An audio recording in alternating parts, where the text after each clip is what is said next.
बिस्मिल्लाहिर्रहमानिर्रहीम। अस्सलाम वालेकुम students, I am Zainab Fatima, your science teacher. उम्मीद है आप सब खैरियत से होंगे। आज के लेक्चर में हम करने जा रहे हैं chapter number 1 which is about heating and cooling की टेक्स्ट बुक एक्सरसाइज का question number 1 and question number 2 solve. तो आइए मूव करते हैं towards the white board. So students, question number 1 is multiple choice questions. आपके पास स्टेटमेंट गिवन है और हर statement के साथ आपके पास 4 ऑप्शंस गिवन है। हमने बेस्ट ऑप्शन का इंतखाब करना है दैट सूट्स आवर स्टेटमेंट। तो आइए देखते हैं कि पहली स्टेटमेंट हमारी मल्टीपल चॉइस क्वेश्चंस की क्या है। Statement number 1 is why does a spark from a firework not hurt very much if it lands on your hand. अगर फायरवर्क्स कहीं पे हो रहे हो और उसकी एक चिंगारी आपके हाथ पे आके गिर जाए तो आपका हाथ क्यों नहीं जलता। Option A is it has a huge amount of heat energy. क्या ये इसीलिए है क्योंकि इसके अंदर बहुत ज्यादा क्वांटिटी में हीट एनर्जी होती है। Option B is it has a lot of heat energy. ये बात वही है जो कि ऑप्शन ए में की जा रही है कि एक फायरवर्क के अंदर बहुत ज्यादा हीट एनर्जी होती है, इसीलिए वो आपका हाथ नहीं जलाता। Option C is it has a little heat energy. बहुत कम हीट एनर्जी होती है इसके अंदर। और it has no heat energy, उसके अंदर बिल्कुल भी हीट एनर्जी नहीं होती। तो आपने अपने इस चैप्टर में डिस्कस किया था फायरवर्क्स को, तो तब आपको पता चला था in comparison with the cup of T, अगर आप देखें फायरवर्क्स को तो फायरवर्क्स के अंदर लाइट एनर्जी काफी ज्यादा है मगर हीट एनर्जी बहुत कम है। इसीलिए जब ये आपके हाथ के ऊपर लैंड करता है तो आपका हाथ नहीं जलता। अगर आप देखें चाय को तो चाय के अंदर हीट एनर्जी बहुत ज्यादा होती है। अगर पीने में आपको इतनी ज्यादा वो ना भी लग रही हो, अगर वो आपके हाथ के ऊपर गिर जाए तो वो आपका हाथ जला सकती है। दैट मीन्स के फायरवर्क्स के अंदर हीट एनर्जी बहुत कम होती है।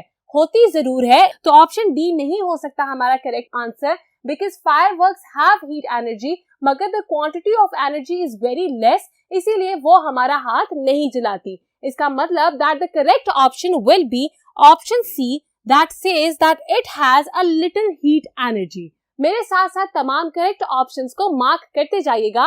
We are now moving towards statement number 2। So students, statement number 2, heat energy is measured in. Heat energy को हम किस तरीके से किस यूनिट के साथ मेजर करते हैं। Option A is degrees, option B is joules, option C is newton and option D is pascals. इसके करेक्ट आंसर को पता लगाने के लिए आपको तमाम यूनिट्स की फोर्सेस या फिर एनर्जीज का पता होना चाहिए। फॉर एग्जांपल, पास्कल यूज होता है to measure pressure, newton use होता है to measure force, degree is for temperature and joules is for heat. Joules होता है एक्चुअली यूज फॉर एनर्जी। ये कोई भी एनर्जी हो सकती है, अगर ये काइनेटिक एनर्जी है या पोटेंशियल एनर्जी है तब भी हम इसको मेजर करेंगे जूल्स में। यहाँ पे भी लिखा हुआ है हीट एनर्जी, तो याद रखिएगा कि एनर्जी हमेशा जूल्स में मेजर की जाती है। आपको कंफ्यूजन नहीं होनी चाहिए बिटवीन टेम्परेचर जो कि डिग्रीज में मेजर होता है एंड हीट जो कि जूल्स में मेजर होती है। Why? Because temperature is actually the amount of hotness, जो एक चीज में कितनी गर्म है वो चीज, इसको हम कहेंगे टेम्परेचर। मगर heat energy is actually the transfer of energy from an area जहां पे टेम्परेचर ज्यादा है टू एन एरिया जहां पे टेम्परेचर कम है। This is the difference between heat and temperature. तो हीट जो है उसके साथ जब भी एनर्जी लिखा होगा आपको पता चल जाएगा that it is measured in joules, which is option B। मेरे साथ करेक्ट ऑप्शन B मार्क कीजिए for statement number 2। We are now moving towards the next statement. Statement number 3 is which of these does the kinetic theory not explain? आपने अपने chapter 1 में पढ़ा kinetic theory को। Kinetic theory इनमें से कौन सा कॉन्सेप्ट है जिसको काइनेटिक थ्योरी एक्सप्लेन नहीं करती। सबसे पहली ऑप्शन हमारे पास है the condensing of steam. Condensing का मतलब होता है the conversion of gaseous state into liquid state. तो स्टीम की कंडेंसेशन को काइनेटिक थ्योरी बिल्कुल एक्सप्लेन करती है। Option B is the evaporation of water. Evaporation का मतलब होता है the change of state of water from a liquid to a gaseous state. एक लिक्विड स्टेट में जो पानी मौजूद होता है उसको जब हीट हम देते हैं तो वो गैसियस स्टेट में कन्वर्ट हो जाता है। इसको हम कहते हैं द प्रोसेस ऑफ इवेपोरेशन। इसको भी डिस्कस करती है हमारी kinetic theory. Then we have the heat coming from the sun. अगर सन से हीट आ रही है तो दिस इज थ्रू रेडिएशन। इसको एक्सप्लेन नहीं करती हमारी काइनेटिक थ्योरी। इसका मतलब that option C will be the correct option for statement number 3। मगर हम लास्ट ऑप्शन को भी एक दफा रीड आउट करेंगे। The last option is melting of ice. यहाँ पे भी change of state of matter है, मतलब मैटर की स्टेट चेंज हो रही है। Ice is a solid state of matter. ये जब मेल्ट होगी it will get converted into liquid state. इसका मतलब कि यहाँ पे भी काइनेटिक थ्योरी अप्लाई हो रही है। The only option over here जिसको एक्सप्लेन नहीं करती हमारी kinetic theory is option C, which is the heat coming from the sun. तो मुझे उम्मीद है आपने मेरे साथ साथ अभी तक करेक्ट ऑप्शंस को मार्क किया। We are left with statement number 4 and statement number 5। Statement 4 says what happens when one end of the metal bar is heated. अगर हमारे पास एक मेटल बार है और हम उसकी एक साइड को हीट करते हैं तो उसमें क्या चेंजेस आएंगे, ये आपने पढ़ा था अपनी काइनेटिक थ्योरी में। इसकी हम ऑप्शंस को रीड आउट करेंगे और फिर बेस्ट ऑप्शन का इंतखाब करेंगे। So option A is molecules at the heated end move as fast as the other end. हमने अभी स्टेटमेंट को रीड किया जिसमें हमसे पूछा गया था कि अगर हम एक मेटल बार के एंड को हीट करते हैं तो उसमें क्या चेंजेस आएंगे। ऑप्शन ए कह रही है that the molecules at the heated and, जो हीटेड एंड पे मॉलिक्यूल्स हैं वो उतनी फास्टली मूव करने लग जाएंगे बिल्कुल जिस तरह दूसरे एंड के मॉलिक्यूल्स मूव कर रहे हैं। दिस इज इनकरेक्ट, क्योंकि जहां पे भी हम हीट फराहम करेंगे मॉलिक्यूल्स को उनकी मोशन तेज हो जाएगी। इसका मतलब they will move faster as compare to the other molecules. तो ऑप्शन ए हमारी करेक्ट नहीं हो सकती। Option B is molecules at the heated end move faster than at the other end. ये बात ठीक है कि मॉलिक्यूल्स जो है वो हीटेड एंड पे ज्यादा तेजी से मूव करते हैं as compare to the other end, मगर यहाँ पे जो चेंज आ रहा है उन्होंने इस ऑप्शन में उस चेंज का जिक्र नहीं किया। वो चेंज क्या है हमें आगे जाके पता लगेगा।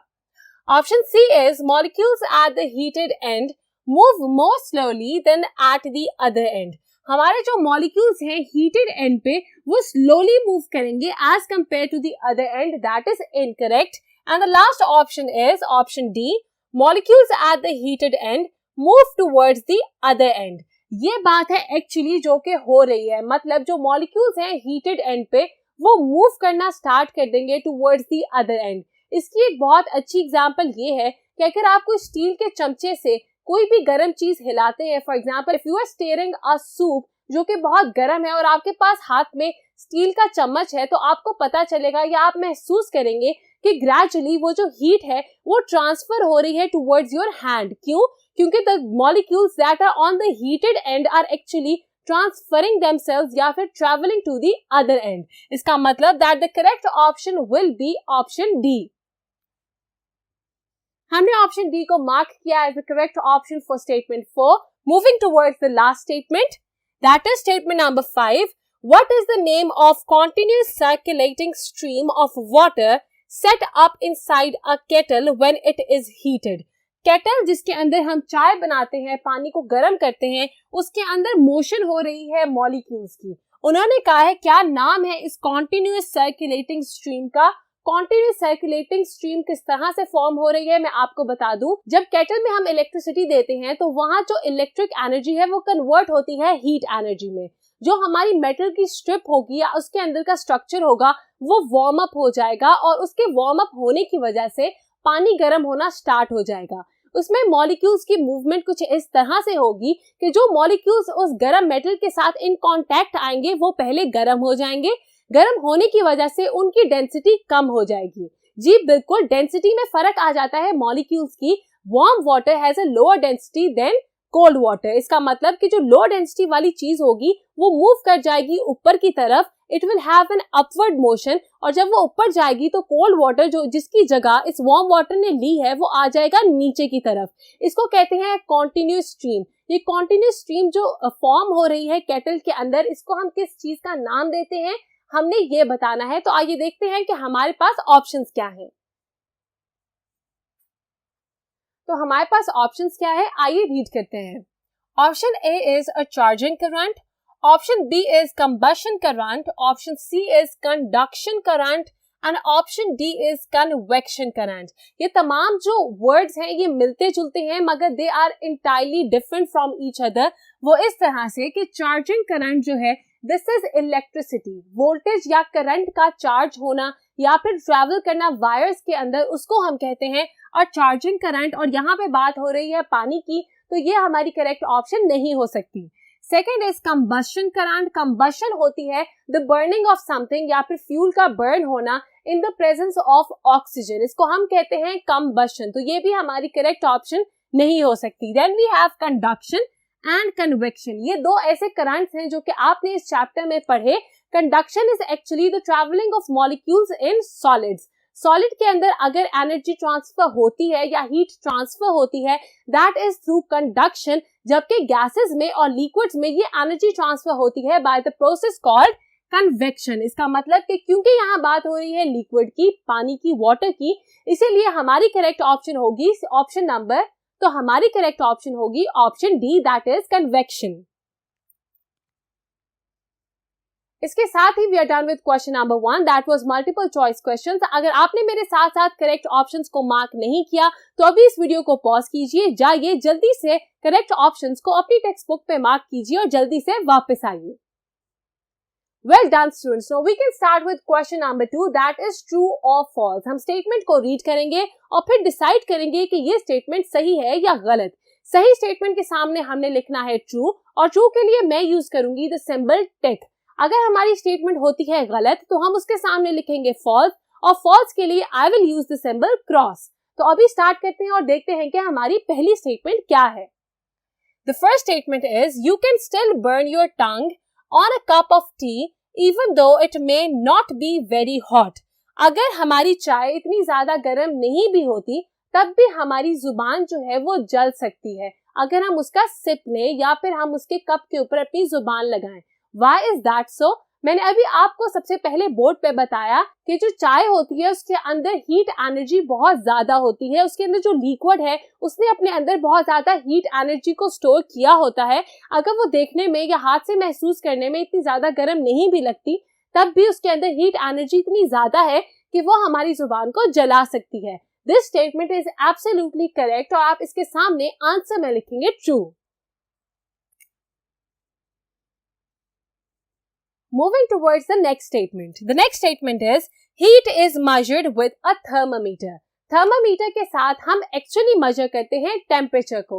मैंने आपको बताया इससे पिछले बोर्ड पे the difference between heat and temperature. Heat is actually the transfer of energy from an area जहाँ पे टेम्परेचर ज्यादा है to an area जहाँ पे टेम्परेचर कम है. थर्मामीटर से जब भी आप टेम्परेचर को मेजर करते हैं this is in degree Celsius या फिर फ़ारेनहाइट, मगर हीट को हम मेजर करते हैं जाउल्स में. इसीलिए याद रखिएगा that heat is not measured with a thermometer, temperature is measured with a thermometer. इसका मतलब दैट स्टेटमेंट नंबर 2 इज इनकरेक्ट. आप इसके सामने लिखेंगे false.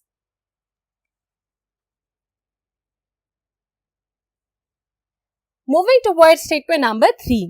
When ice melts the total mass of liquid never changes. हमने आइस को मेल्ट किया है. पहले जो पानी था वो सॉलिड स्टेट में था, हमने उसको मेल्ट करके लिक्विड स्टेट में कन्वर्ट कर दिया. यहाँ लिखा है जब हम ये कन्वर्जन करते हैं तो जो हमारा वॉल्यूम है या फिर जो टोटल मास है लिक्विड का वो चेंज नहीं होता. This is absolutely correct. ऐसा ही होता है. हमने सिर्फ स्टेट को चेंज किया है. वो पहले था एक सॉलिड स्टेट में, बाद में आ गया लिक्विड स्टेट में, मगर जो उसका टोटल मास है that will remain the same. इसका मतलब कि आप स्टेटमेंट नंबर 3 के सामने लिखेंगे true. We are now moving towards statement number 4. Statement number 4 is a short metal spoon is better to stir hot soup than a longer one. वो कह रहे हैं कि एक छोटा सा मेटल का स्पून बेहतर है as compared to a long metal spoon. किस लिए? एक गर्म सूप को हिलाने के लिए. आपको पता है कि मैंने आपको कंडक्शन का जो प्रोसेस बताया that is the transfer of heated molecules in solids. उसमें ये होता है कि अगर हम एक मेटल स्पून के साथ कोई गर्म चीज जो कि यहाँ पे है सूप हमारा, अगर हम इस गर्म सूप को हिला रहे हैं तो हीट एनर्जी स्पून से ट्रांसफर होगी टुवर्ड्स आवर हैंड. तो अगर तो ये स्पून छोटा होता है तो इसका मतलब कि जो हीट एनर्जी है बहुत जल्दी से हमारे हाथ तक पहुंच जाएगी और हमारा हाथ जल सकता है। अगर ये स्पून लंबा होता है then it will take time for the heated molecules या for the heat to reach our hand. इसका मतलब that a longer spoon is better then a shorter spoon, जो कि यहाँ पे ऑपोजिट लिखा हुआ है। This means that statement number 4 is incorrect. आप इसके आंसर में लिखेंगे फॉल्स।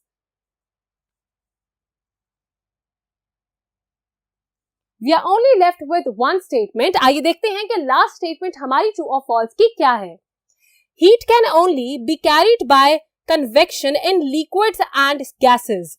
लिक्विड्स में और गैसेस में जो हीट है वो सिर्फ एक प्रोसेस के साथ कैरी आउट की जा सकती है, that is through convection. Convection का प्रोसेस वो प्रोसेस है जो कि हमने लास्ट मल्टीपल चॉइस क्वेश्चन को डिस्कस करते हुए पढ़ा था। Convection is actually the transfer of heat in liquids and gases. Liquids और गैसेस जो हैं वो अच्छे कंडक्टर्स नहीं होते, ये हीट को अच्छी तरीके से ट्रांसफर नहीं करते, मगर इनमें कन्वेक्शन का प्रोसेस इसीलिए हो सकता है, मतलब स्ट्रीम्स फॉर्म हो सकती हैं। गर्म जो मॉलिक्यूल्स हैं वो ऊपर की तरफ चले जाएंगे, जो कोल्डर मॉलिक्यूल्स हैं वो नीचे आ जाएंगे।